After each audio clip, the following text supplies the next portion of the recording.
Swear.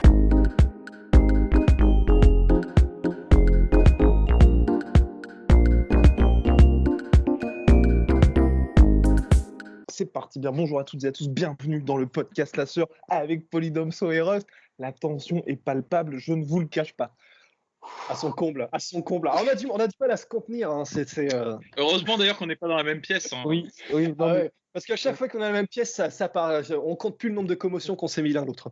D'ailleurs, les gens posaient la question à chaque fois pourquoi, quand on est ensemble, je me mets au milieu. C'est justement pour ça, pour éviter qu'on en vienne.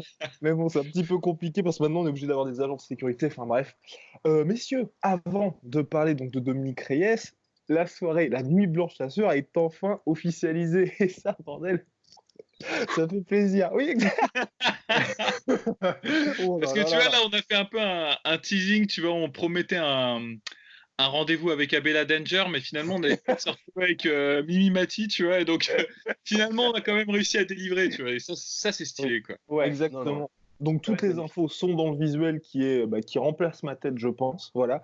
Donc vous pouvez prendre vos places dans le lien qui est dans la description. Et il faut quand même se dépêcher parce que le problème, c'est pas vraiment un problème, mais on a eu plus de 250 personnes qui avaient participé à la préinscription. Et donc une fois que ces personnes-là ont pris les places, il n'en restera plus beaucoup. Voilà. Donc et puis j'avais déjà annoncé un petit peu tous les trucs qu'il y allait avoir. En tout cas, ça va être très très bien. Et puis voilà. Donc si ça vous intéresse, le lien dans la description. Voilà. Rust et Polydomso seront là en personne. Il n'y aura pas le combat, bien évidemment, mais ils seront présents. Je vais prendre un peu de Xanax avant, tu vois, pour me contenir. Bien. Ceci étant dit, messieurs, maintenant place à l'UFC Boston. UFC Boston, c'était Chris Weidman qui montait en light heavyweight pour faire. Il avait tenté, donc il avait commencé à se lancer dans le trash talk contre John Jones et il a fait une rockhold, à savoir déjà prévoir la suite pour se faire déraciner finalement par Dominique Reyes qui a très très bien joué le coup, même si je pense que vous êtes d'accord avec moi, j'ai bien aimé le fait que Weidman très rapidement, on va dire après. 10 secondes d'échange debout, il s'est dit ok, il faut que je fasse parler mon grappling parce que ça va être compliqué, mais voilà, ça s'est très mal fini pour Weidman qui encaisse un KO et là on se pose la question, fin de carrière ou non. Allez, je sais pas qui va parler en premier. Allez, Polydomso. Rust, ok, d'accord. Oh là là, ça y est, ça continue. De toute façon, en fait, j'en aurais pas pour très longtemps parce que c'est simplement histoire de dire, ça devait être son game plan en fait, je pense à Weidman, très clairement, d'utiliser sa lutte pour essayer de mettre en danger Reyes ou tout au moins de lui poser quelques problèmes. Le problème, c'est que déjà, premièrement, j'ai trouvé que la raison pour laquelle Weidman était un middleweight, c'est déjà pour ça, c'est parce que clairement, il y avait une différence, à mon sens, de puissance. Le gabarit n'était pas le même et ça s'est senti. Alors, cela dit, c'est pas qu'une question de puissance, je pense, puisque Reyes a très bien défendu les takedowns et vraiment impressionnant. Et tout ça, voilà, ça n'a pas duré très longtemps parce que Reyes a bien défendu les takedowns, il a réussi à rester debout, c'était chaud, mais il a vraiment parfaitement géré. D'une part parce qu'il a une bonne défense de takedown et d'autre part ça s'est senti parce qu'il a vraiment des facultés athlétiques de ouf, c'est pas pour rien qu'il a fait du foot américain avant. On ne le dira jamais assez. On le dira jamais assez. Et on sait que c'est un contreur, un très bon kicker et un très bon contreur Reyes. Et le contre était absolument somptueux et emballé, c'est pesé, quoi, tout simplement. Pareil en fait. Pareil, je trouve que Weidman il avait la bonne approche de cutter l'octogone et de pousser Reyes contre la cage pour ensuite exploser en lutte. C'était ce qu'il fallait faire dans sa position. Le problème c'est que la fenêtre de tir, il y en a besoin juste d'une seule en fait quand tu es contre un mec comme Reyes. Surtout quand il y a cette différence de taille et de puissance parce que effectivement Reyes c'est un bon contreur mais c'est rare. Depuis qu'il est à l'UFC qu'il fout des KO comme ça quand même. Et là il l'a vraiment, on sent qu'il lui a juste fait faire l'ascenseur parce que juste après Weidman était quand même conscient mais tu vois genre c'est peut-être il n'aurait pas fait la même chose sur quelqu'un qui était un peu plus robuste et un peu plus solide. Et c'est vrai que là Weidman là il est sur une succession de 5 combats pour 4 défaites, je crois. Il y a eu la victoire contre Gastelum. Mais moi déjà, quand ce combat a été annoncé, je ne comprenais pas la pertinence de ce combat, en fait. C'est-à-dire, pour Reyes, c'était un pas en arrière, vraiment, par rapport à sa dynamique. Et pour Weidman, comme on s'attendait tous à ce qu'il perde, quand même, honnêtement, c'était un peu un ticket de sortie, quoi. Donc, je me disais, c'est vraiment, vraiment étrange. Est-ce qu'ils essayent de monter Reyes Ah oui, c'est ça, complètement. Parce que le dernier combat contre Ozdemir, il avait gagné, mais c'est vrai que Ozdemir l'a dit dans l'interview La Sueur, qui apparaîtra peut-être là-dedans. Effectivement, c'est dans la tête des gens, c'est plutôt Ozdemir qui avait gagné. Et la hype Reyes, après sa grosse victoire contre OSP, était un peu redescendue. Et là, quand tu bats Weidman, tu as le côté ancien champion. En plus, avec ce KO-là, je pense qu'ils vont véritablement le mettre à toutes les sauces. Et là, c'est reparti. On a quasiment. Le but pour l'UFC, c'était d'effacer ce combat contre Ozdemir avec un nom. Et effectivement. Ce qui est triste quand même. C'est triste. En plus, c'est vrai que quand on se penche sur la carrière de Weidman, quand on voit les défaites, à part cette défaite-là, les 3 défaites qu'il a eues là récemment, c'est contre des tauliers de la catégorie middleweight. Il y a Rockhold, il y a Mousasi et il y a Romero. Et il y a Jacare, 5 défaites en fait. 5 défaites en fait. Jacare, tu vois. Mais c'est que des mecs qui sont ils sont considérés dans les meilleurs poids moyens. Et c'était des combats disputés. Oui, il avait été.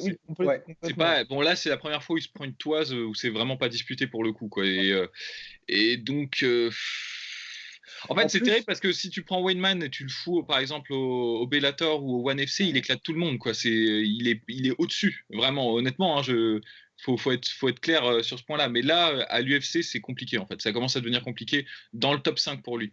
Après, si tu le fais redescendre au niveau des contenders qu'il affronte, il va pouvoir se reconstruire. Mais là, ses aspirations de champion, je pense que c'est un peu tendu, là.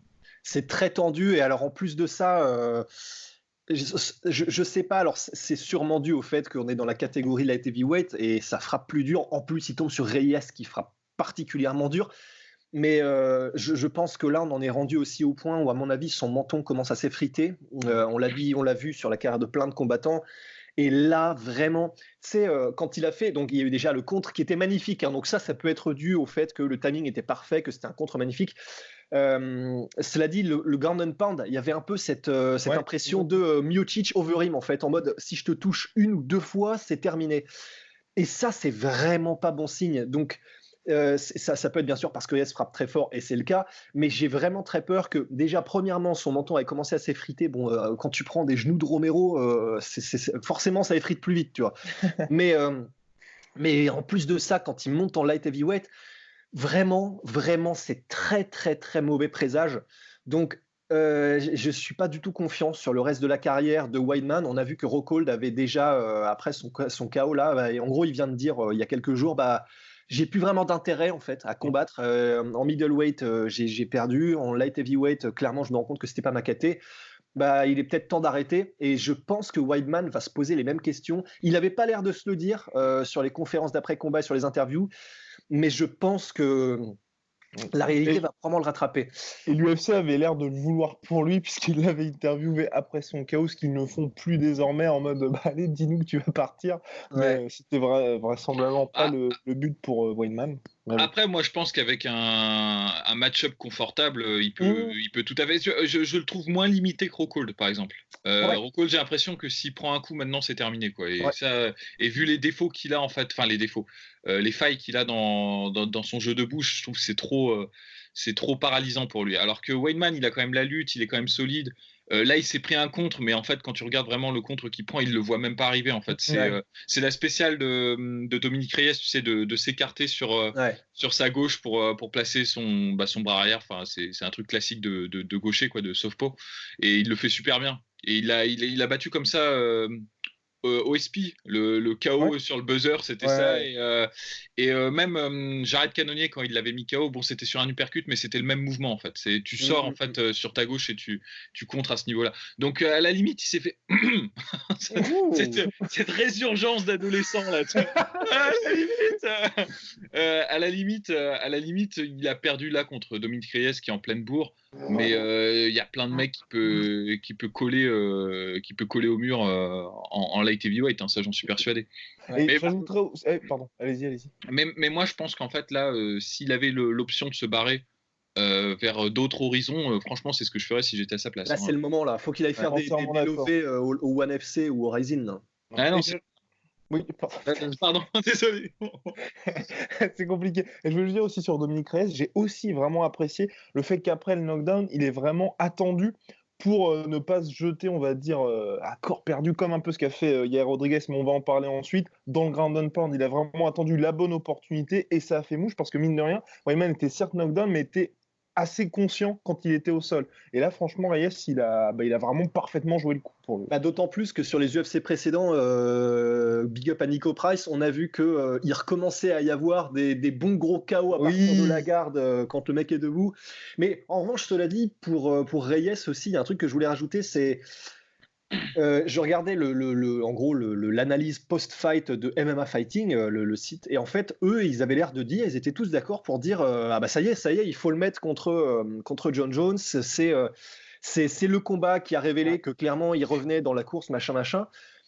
Personnellement, là, il me faut au moins un autre combat. Hein. Enfin, je sais pas pour vous, mais là, Weidman, il était numéro 4.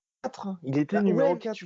Il n'y a personne maintenant. Il y a personne, mais pour moi, là, j'aurais pas du tout. Déjà, premièrement, je serais pas hypé et j'aurais pas confiance si là, il revenait tout de suite contre John Jones. Parce que contre Ozdemir, on l'a dit, c'était très serré et on aurait pu le scorer différemment. Ouais. Là, il prend Weidman, mais Weidman, on n'avait aucune certitude sur lui et il revenait de plusieurs défaites d'affilée.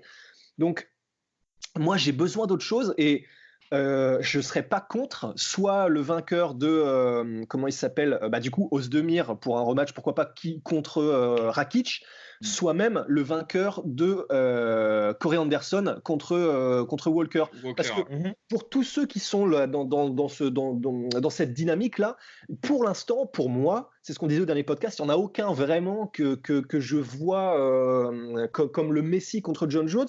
Il me faudrait, pour tous ceux qu'on vient de citer, pour les 6 qu'on vient de citer, au moins un autre combat qui soit décisif et qui nous amène à penser que, ok, il y a quelque chose qu'on peut offrir à John Jones. Mais pour l'instant, en l'état, si on devait offrir l'un de ceux-là à John Jones directement, j'aurais pas du tout confiance. Donc Reyes, pour moi, il lui faut un autre combat contre un de ces gars-là. Alors pour l'instant, quand on regarde les classements, c'est John Jones champion, 1 Daniel Cormier, 2 Thiago Santos, 3 Anthony Smith et 4 Dominic Reyes, 5 Blachowicz, 6 Gustafsson et 7 Corey Anderson, 8 Volkan Ozdemir. Voilà, messieurs. Pareil, je suis pour une revanche contre Ozdemir, ça aurait été pas mal parce que c'est vrai que c'était un combat fait pile ou face quoi. Honnêtement le combat, même moi personnellement je l'ai donné à Ozdemir, hein, donc c'est vrai que ce serait intéressant de revoir ce match-là.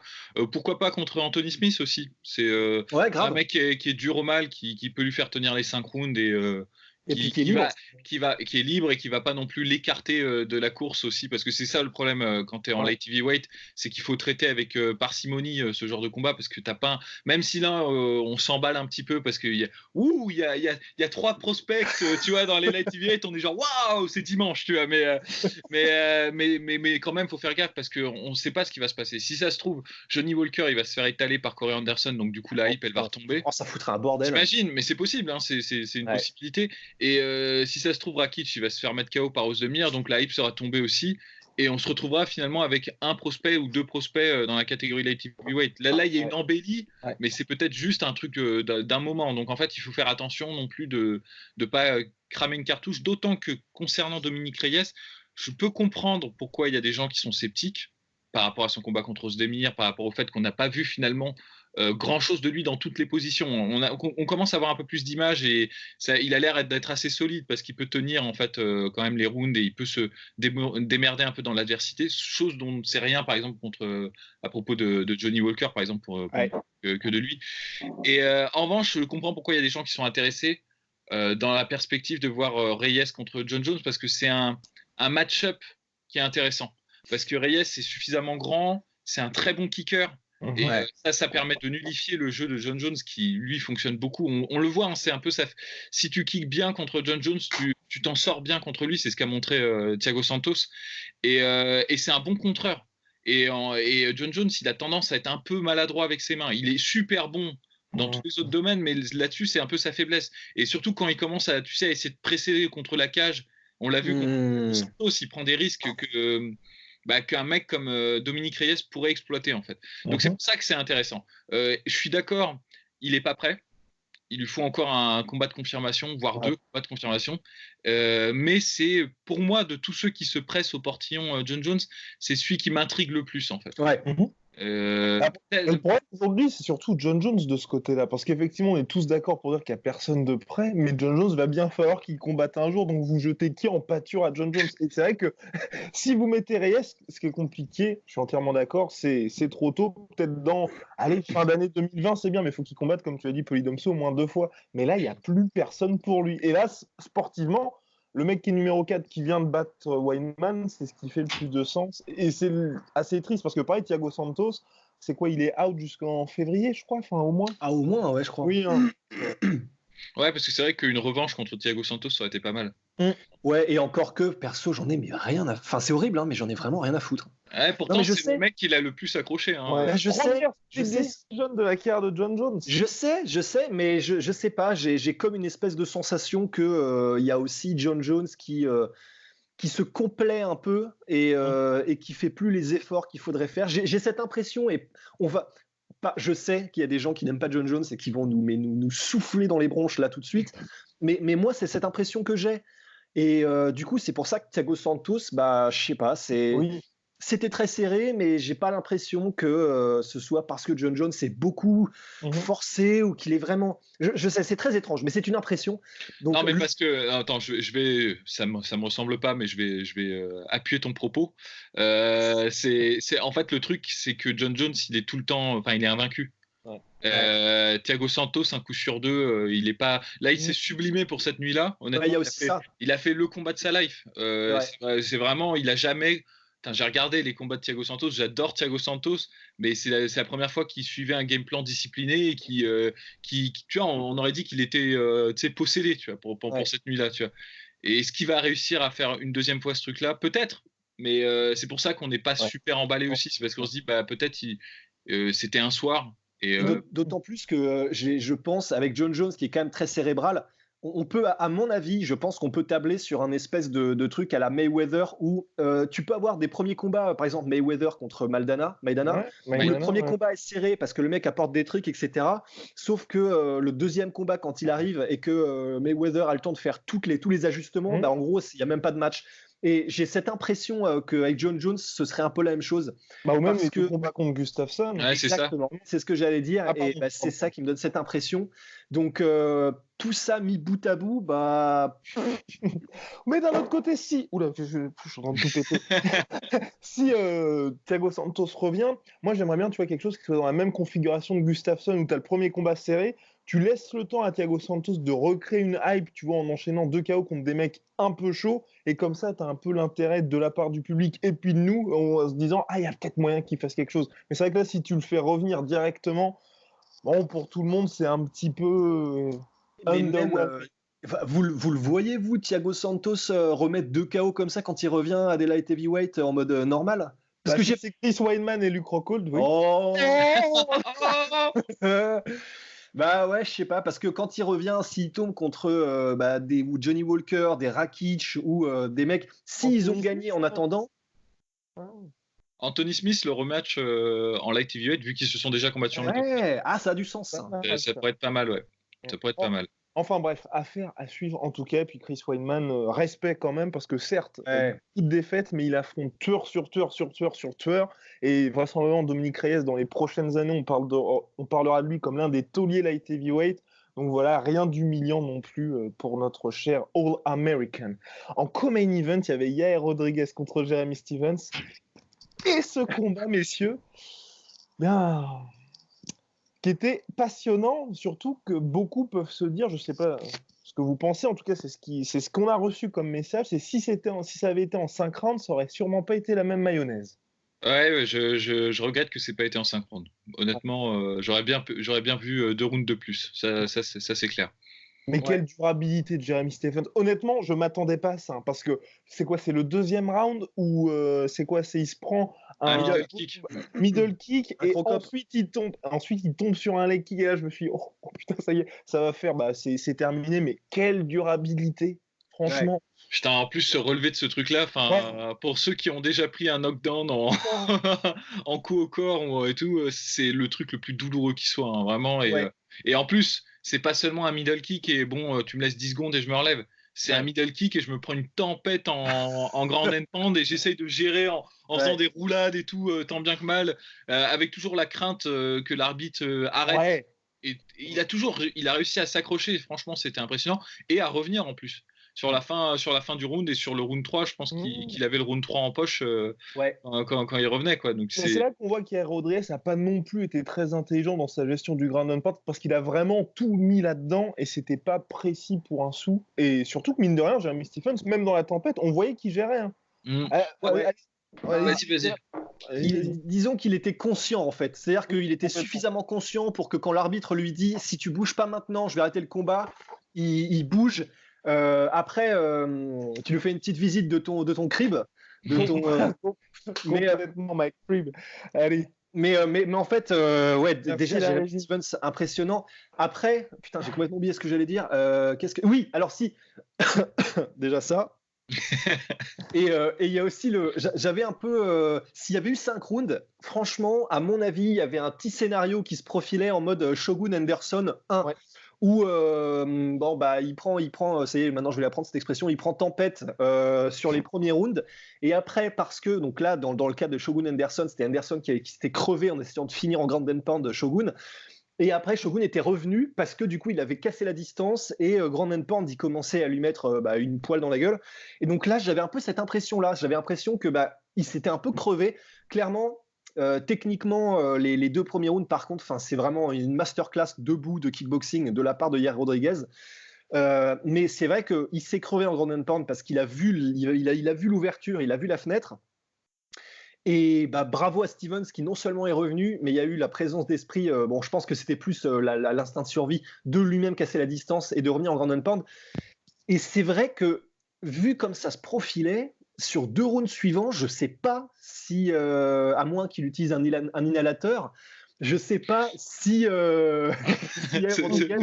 cette faille dans la loi. Mais c'est extraordinaire. Ça, il faut qu'on en parle après ça. Ce trou juridique là qui a été exploité là, et hontément. Non mais oui. Alors, moi ce que ça m'a donné comme impression, c'est qu'au début vraiment il y avait Yair avait sa distance, arrivait à vraiment exploiter avec ses kicks et sa façon de combattre qui est très atypique. Hein, t'as pas l'habitude. En fait, ça doit être super dur de s'entraîner pour faire face à un mec comme Yair Rodriguez parce qu'il est très grand et en plus de ça, il a un jeu vraiment essentiellement de kicker. Mais moi, je trouve qu'à la fin du 3e round, ça faisait un peu, tu sais, comme les vidéos sur YouTube, boxeur contre taekwondo, tu sais. À un moment donné, tu vois que le boxeur, il comprend que s'il resserre un peu, il a quand même un net avantage et c'est vrai qu'en fait les mains de Yair Rodriguez sont un peu en deçà de la moyenne et il a des automatismes franchement il va se faire cartonner moi je pense un jour hein, parce que tu sais se tourner comme ça quand t'as un mec qui avance sur toi déjà le Korean Zombie avait exploité ça. Et s'il n'y avait pas eu le KO buzzer, il aurait gagné. Il perdait le combat. Parce qu'en fait, il y a ça. En fait, une fois qu'il a déclenché son kick, s'il n'arrive pas à enchaîner sur une autre technique de kick, et si tu t'arrives à te rapprocher, il a pas les réflexes, tu sais, d'aller au clinch ou de maintenir avec la main, ce que fait John Jones par exemple quand t'as passé sa première distance de combat. Et en fait, il tourne le dos, il commence à se barrer en courant. Et ça, en vrai, ça peut faire comment il s'appelle Karitanov Overeem, tu sais, Overeem, un mec qui est en train de courir et tout. Et c'est vrai que c'est ce qui se passait. D'ailleurs, je trouve que Stephens faisait quelque chose d'assez malin pour couper la distance parce que Stephens, c'est son problème. Il est en déplacement, il n'est pas super efficace. Il laisse beaucoup d'espace à ses adversaires, trop d'espace en fait à ses adversaires. Mais là, ce qu'il faisait, c'est qu'il changeait de garde en avançant. Et ça troublait, surtout dans le 3e round. Il y a plein de fois où il a envoyé Rodriguez contre la cage.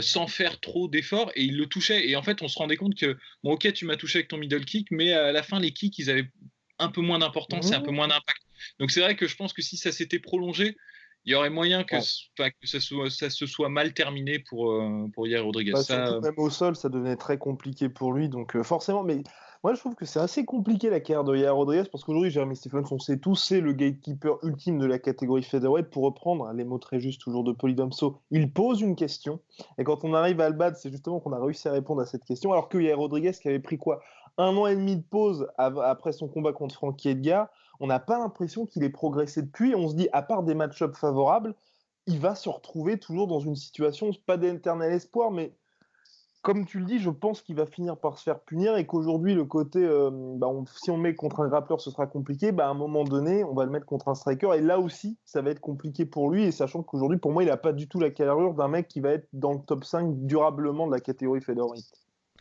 Ouais, on a un peu cette impression en fait qu'il a pris tout ce temps après Frankie Edgar pour vraiment se renouveler, pour essayer de rajeunir de son skill set et tout. Mais alors, il faut voir ce que ça donnera sur le combat prochain. Peut-être que là, c'était parce qu'il l'a dit lui-même, c'était Jeremy Stevens, donc il revenait un peu en arrière. C'est un combat qui l'intéressait pas. Il y a peut-être de ça. Mais toujours est-il que même si c'est un combat qui l'intéresse pas et tout le tintouin, le fait de foncer comme ça pour finir le gars, c'est pas une super preuve d'expérience du fait d'être un combattant expérimenté. Et le fait, comme tu l'as dit, Polydomso, qu'en plus de ça, en anglaise, on sent pas qu'il a passé un palier ou qu'il a apporté de nouvelles choses. Donc, la question, c'est qu'est-ce qu'il a apporté de véritablement nouveau et à quel moment on va le voir, parce que pour l'instant, ouais, il y a la même impression qu'on avait contre Korean Zombie, contre Frankie Edgar, contre. Ouais, je sais pas où il va. En fait, le truc, c'est qu'il a quand même des gros points positifs. Quand même, il a quand même un énorme cardio parce que pour se dépenser comme ça, pour faire un grand endpoint d'1 minute 30 et de continuer à combattre, c'est quand même assez exceptionnel. Il a d'excellents kicks, il a plein d'avantages, même au sol. Quand il n'est pas contre la cage, il a un dos qui est efficace et il arrive à gérer certaines techniques de soumission, donc il peut surprendre plein de gens. Moi, je pense en revanche qu'il a un peu le profil Anthony Pettis, quoi.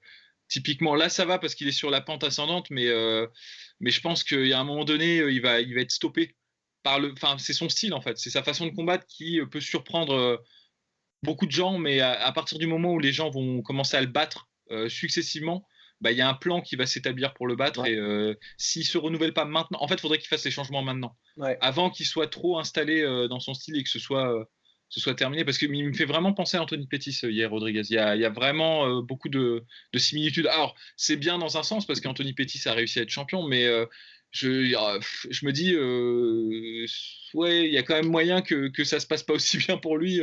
Et encore, moi je le vois même moins complet qu'Anthony Pettis, parce que certes il est bon sur son dos, mais je pense pas au même niveau que Pettis, qui lui était un tueur absolu, un assassin. Était un tueur. RIP Anthony Pettis. Oui, ouais.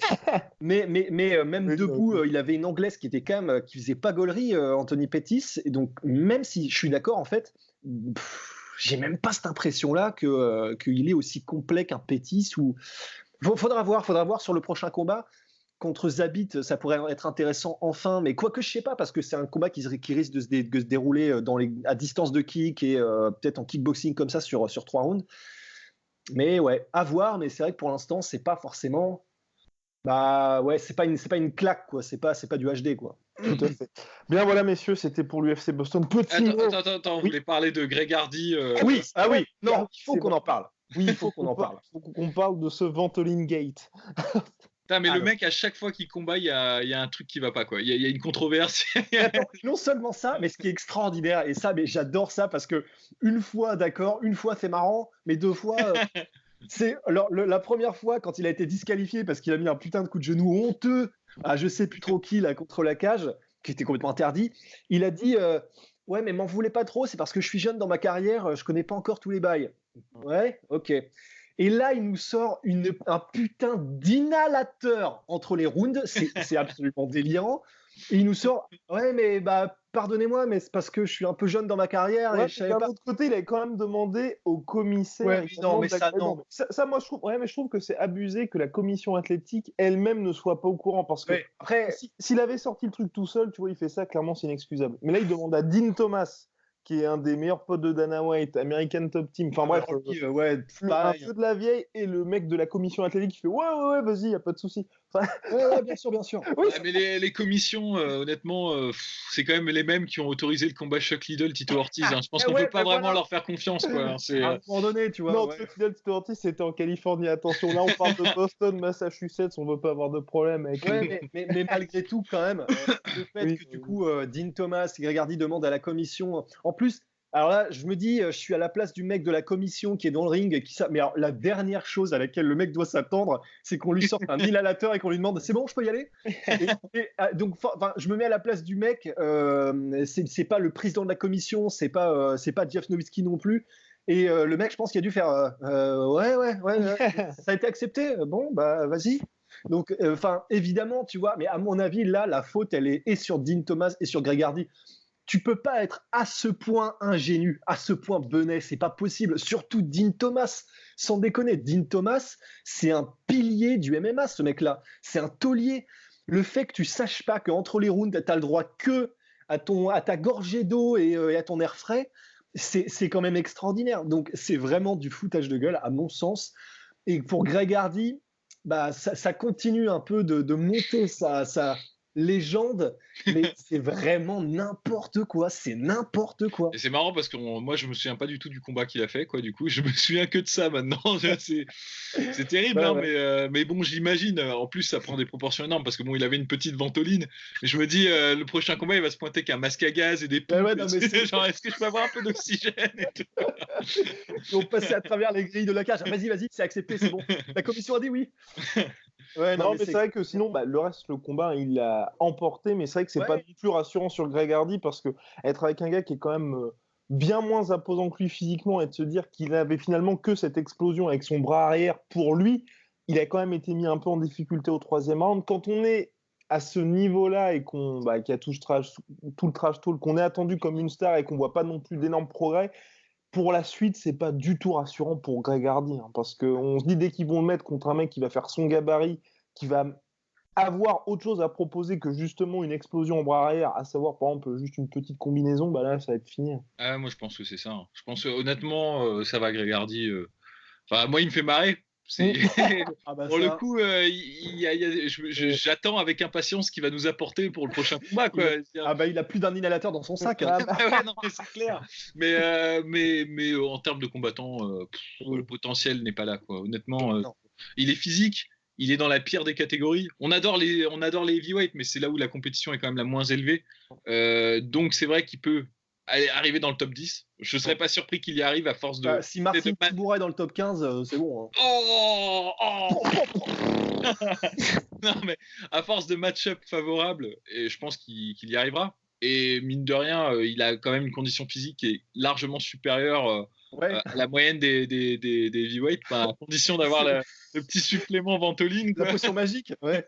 Mais dès qu'il va tomber sur des mecs qui savent à peu près ce qu'ils font, ça va être très compliqué pour lui. Ben voilà, c'était UFC Boston, les gars. Je suis en train de me faire virer de mon hôtel, voilà, parce que le check-out est à midi et il est midi parce qu'on a commencé en retard. Donc voilà, donc là, faut qu'on plie les goals. En tout cas, on a créé un Discord là-dessus, on nous l'avait demandé, donc ça y est, il est créé, donc les gens peuvent s'inscrire pour. Je sais pas exactement à quoi sert Discord, mais en tout cas, ils pourront être sur Discord là soir pour échanger pendant les soirs de combat. Voilà, c'est dans la description aussi. Et puis petit mot sur Patrick Day, donc le boxeur qui est décédé tragiquement, hein, on va dire, des suites de ses blessures. On fera un point là-dessus, mais on va laisser le temps pour pas être complètement opportuniste, parce que ça, moi, je déteste ça, faire des vidéos ou des trucs sur machin est mort, sur la boxe. On va attendre et tout ça, se poser pour parler de ça, avec pourquoi pas un médecin, parce qu'il y a un médecin qui nous a contacté aussi là-dessus. Enfin bref. Ouais, très bien ça. Oui, donc on va en parler, mais on prendra le temps, on fera les choses bien pour éviter de faire vraiment l'espèce de petite putaclic, machin RIP. Bref. La fin de la boxe. Voilà, oui. Avec nos 3 têtes. Voilà. Allez, messieurs, à très vite. Soit.